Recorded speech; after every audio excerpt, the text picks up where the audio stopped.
Today I've got a very exciting video plan. I've got here the latest BLUETTI B300K battery pack with the AC 300 inverter.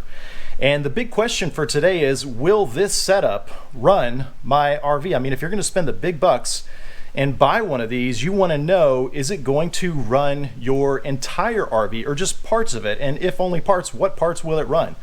So I've got a whole array of tests that I'm going to put this through, just practical, real-world tests. And so you're definitely going to want to stick around because the very last one is going to be a real challenge. And I'm really curious to see if this setup can handle it or not. Now, if you're watching this, then you already know that as RVers, many of us buy similar gas generators that have about the same output wattage. And certainly they cost less, but the major downside about those gas generators is that they're loud. You know, even the quieter inverter style generators, they still make a good bit of noise. Sometimes you might be at a campsite where you're not allowed to run a gas generator, right? Or, you know, maybe you're kind of embarrassed. You don't want to be that neighbor that's running the generator all night long at the campground, right? Then there's the maintenance with gas generators, you know, oil changes. Of course, you got to keep it topped off with fuel. And sometimes if the gas generator hasn't been running a while, it gets all gunked up. It's not going to start. You know, then think about all the fumes, right? The potential CO risk. And those are all, you know, common problems with gas generators. And so that's where this combo right here, the BLUETTI AC 300 with the B300K, that's really where this combo comes to the rescue, because there's no engine noise, there's virtually no maintenance, and there's no fumes. And really, it's about the same size and weight approximately of those same gas generator counterparts. But like I said earlier, if you're going to spend the big bucks on one of these, you want to know, can it run your RV? I mean, can it run the air conditioner? How about a 15,000 BTU air conditioner, right? Or how about the air conditioner plus something else? You want to know, can this setup essentially replace a gas generator? And so that is exactly what I'm going to demonstrate in today's video. But first, let me very quickly go over the size, the new form factor down here with the B300K, and show you the ports. By the way, guys, I'll put chapter markers below if you want to skip ahead to the actual tests. But really, this video is featuring an all-new battery from BLUETTI. This is the new B300K, and what's really unique about this new battery pack is it's significantly lighter than the previous battery pack, the B300S. You know, the AC 300, it's been out for a while. This is just under 50 pounds on the AC 300. The B300K down here, it's about 65 pounds. Now, the old B300S is 84 pounds, so it's almost 20 pounds lighter, right? And you might be wondering, well, what does that do to the capacity, right? Well, you can see right there on the B300K, this one has 2764.8 watt hours.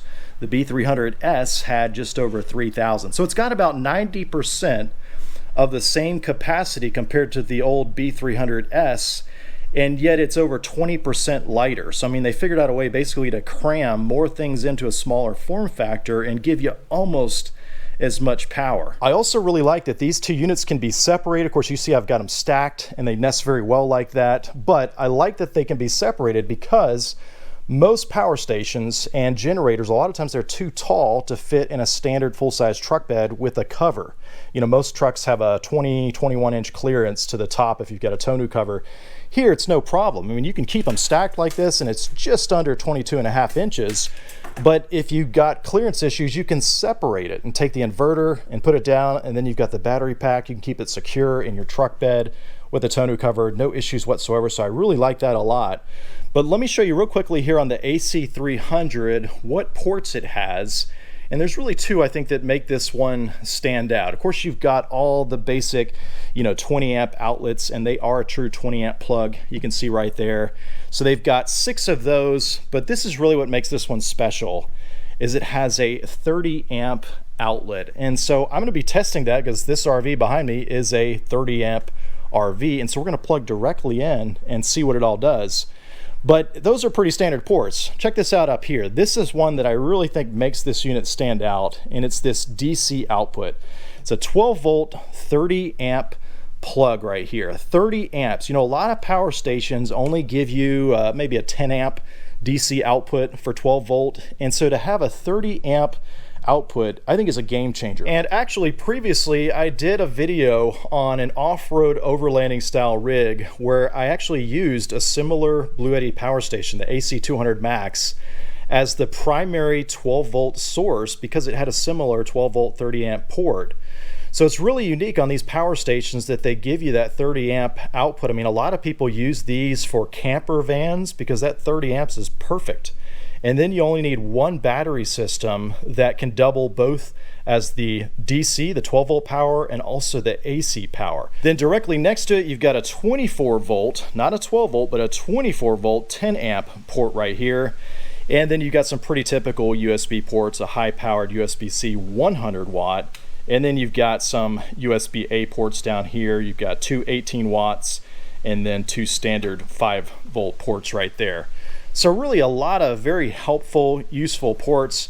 And don't forget on top that it's got wireless charging for a phone. But let's get to the fun part of this video and actually test this guy out. I'm gonna start by plugging the RV into the power station, into the 30 amp port, just like if I was at a campsite plugging into a pedestal. And then I'm going to start out with some smaller appliances inside the RV and gradually build up to the 15,000 BTU air conditioner. If it can pull that off, I've got an even more challenging test beyond that. So I'm really curious to see. And then after all those tests are done, I'm going to show you with these solar panels, again, provided by BLUETTI, what it looks like in a real world scenario. We've got a nice bright sunny day over there, so I'll put the power station, the solar panels out there and just see what it looks like recharging and give you a real world estimate. And I'm also going to try to record everything here in the BLUETTI app so that you can get a better idea of what's going on with the AC output. And then one last thing before I hook it up, if you have a hardwired surge protector on your RV, like I do, I have a Hughes Power Watchdog that's hardwired, you're gonna need one of these guys right here, basically a bonding plug. If you don't put one of these on the power station, you're gonna get an error on your surge protector saying, hey, it doesn't detect a ground. And so basically this bonds the neutral to the ground to solve that problem. So I'm gonna plug this guy in right here to one of the 20 amp outlets and that will fix that. Now let's go ahead and plug in the 30 amp power into the 30 amp port right here. Make sure it's in there nice and firm. And then we'll go on here and turn the AC output on. There we go. And then we've got power. And so let's begin our tests here. And the first one is going to be just a small compact espresso maker right here. I'm going to go ahead and turn it on, and this has a kind of like an instant, on-demand hot water heater plus a pump. And actually I think the max output on this is 1300 watts and some change, so we'll see what it actually gets to. I can see actually on the output, yeah, it's up to 1.2 kilowatts, and it's pretty quick. You can see it already is back to 0 watts after that initial heat up. But let's go ahead and run. I like to do just a dummy load to kind of get everything heated up inside there and just let the water drain into the cup. And so we can see, yeah, even when it's running, back up to 1.2 kilowatts right there. And then now it's just the pump. The pump's a lot lighter. But yeah, I like to purge it first, get everything heated up nicely, and then take the real shot. All right, there it goes. Let's go ahead and dump that water and get the grinds nice and tamped down there. Coffee smells really good. Anytime's a good time for an espresso shot, right? And so now let's take the actual shot back to 1.2 kilowatts.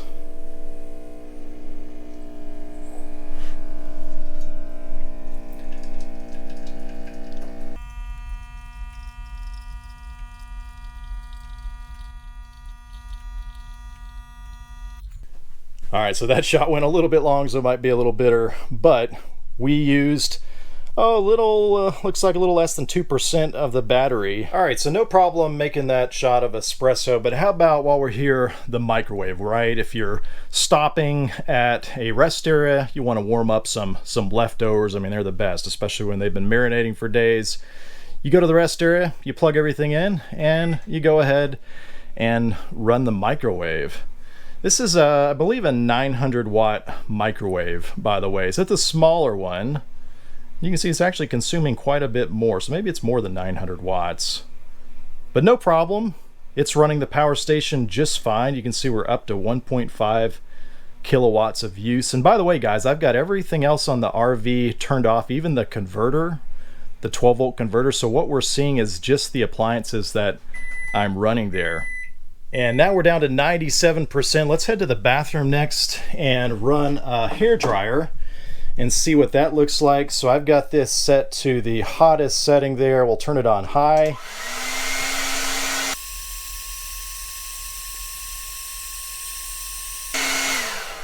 Okay, so no problem. Looks like it got up to 1.6 kilowatts. I think this is technically an 1875, but it's not quite pulling the full amount. But again, no problem. On the BLUETTI, we're down to 96%. Okay, let's take it up a notch. We've already seen so far the microwave and the hairdryer, 1.5, 1.6 kilowatts. That's the most. Let's just take it up all the way, and let's do the air conditioner next. Let's do a 15,000 BTU air conditioner. And for those who are curious which specific model this is the Furrion Chill. It's the 15K HE model. This is not a variable speed or anything like that. It's not the newer inverter style. This is just a conventional air conditioner, 15,000 BTU. So let's go ahead and get this one fired up. It's a pretty modest day outside today. We're up to about 79 degrees and climbing, but you can see here it is 84 degrees in the RV, so this will be a really good test. Let's go ahead and power it on, and then I'm going to take this and turn it all the way down. There we get that inrush current, and I'm curious to see how high that actually went. I don't even know that it's going to be captured on the app because it was so quick. But typically a lot of power stations struggle with air conditioners, especially the 15K units, because of the inrush current. It can be as high as 50, 52, even 55 amps just for a few milliseconds. And a lot of times that will trip up power stations. Even though this one right here is a 3,000 watt unit, it has peak surge watts of 6,000. And so even those units sometimes get tripped up with the 15K BTU air conditioner, but this one's running just fine. And guys, I gotta let you in on a little secret. I actually have a soft start on my air conditioner right here, and I don't know if what we just witnessed would have been possible without having that soft start on the air conditioner, because like I said, a lot of power stations get tripped up when trying to start up the compressor for a 15K BTU air conditioner. And so what you're just witnessing, what we just seen here, is I think partially due to the fact that I have that soft start installed, which, by the way, guys, if you're watching this and you're planning on getting a power station and running your air conditioner off of it, I highly recommend doing the soft start. It can seem a little bit intimidating if you've never done one before, but I got a full video that I recorded a few weeks back when I installed mine, and so I'll put a card up for that. And really, if you just follow it step by step, it's really pretty simple, and it drastically cuts the LRA, that inrush of current. I mean, mine was probably over 50 amps, and now it's down to about 20 amps or so starting amps, just for a few milliseconds. So I really do think that is something you want to do if you're going to be running your air conditioner off of a power station like I'm doing right now, because you don't want to be, maxing out that power station. You want to be well within the parameters. But guys, what I want to do next, and I think this is a question that a lot of people are going to have, is if you're going to run the air conditioner off of a power station, how long can you run it, right? And you can see it's running like a champ, about 1.5 kilowatts once the compressor's starting up.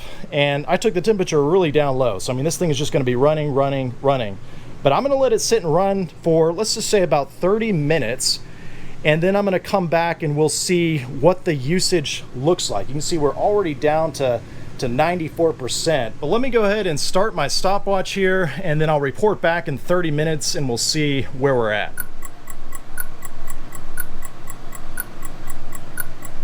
Okay, so we are right past 30 minutes, so let's go ahead and shut the air conditioner off. It's been running the entire time. It feels amazing in here.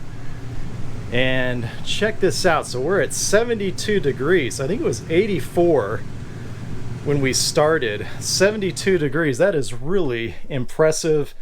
No problems whatsoever. I'm curious though, on the unit itself, if I can feel any significant amount of heat. It's actually pretty cool. I do feel the fans running, and so they kicked in obviously to cool it, but there's nothing excessive here on the heat. The battery especially, it's nice and cool all over. I feel just a tiny bit on the inverter, and the fans are both running on both sides.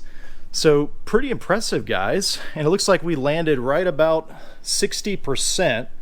Now, to be fair, I started this stopwatch a little bit after I turned the air conditioner on, and so it ran for a little over 30 minutes. Now I'm going to do some rounding here, but basically factoring in that 35% drop over 30 minutes, that basically means that if we were to charge the battery to full and let the air conditioner run non-stop continuously, right?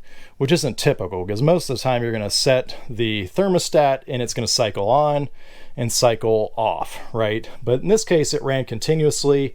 So running continuously, you're going to get just under about an hour and a half of runtime with a 15K air conditioner. And guys, I get that we're in the shade right here. It is 81 degrees outside now, but still, even after running for over 30 minutes, we got a nice pile of condensate down there. It dropped from 84 degrees to 72 degrees. And so I think that's a pretty good workout for a power station like this.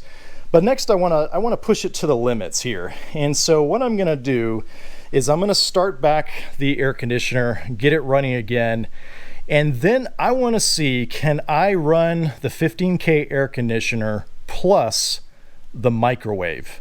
That's right, I'm going to run that 15K air conditioner plus the microwave, and I'm curious to see if this guy can handle it.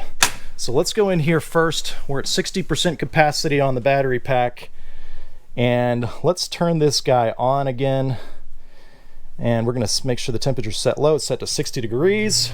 So there it goes. There's that inrush of current. No problem again for the BLUETTI, starting it back up. Let's let this run for just a little bit, let it settle down a little, and then I'm going to come back and turn on the microwave. All right, so the air conditioner's been running for a few minutes, and you can see that the exact wattage, the draw there, is 1574 watts. And so that is what the air conditioner is pulling. So let's see if we can run the microwave at the same time. All right, you ready? Here we go, guys. Oh, it's doing it. Okay, check that out. Let's let this run. I'm curious to see what is the... Okay, wow. So we are right at the peak there. Just over 3,000 watts. Wow. Okay, I didn't think it was going to be able to pull that off. That is really impressive. I want to see, can it finish 30 seconds? Can it do it? Look at that, 30 seconds of running the microwave and the 15K air conditioner at the same time. Okay guys, I am thoroughly impressed. I just ran a 15K air conditioner and a microwave off of the BLUETTI there with the B300K and the AC 300 inverter. I really did not expect that to work. I mean, we were right there at the limit, so that's pretty impressive. I'm gonna go ahead and shut off the air conditioner now, give it a rest. I think I've given it a pretty good workout for today.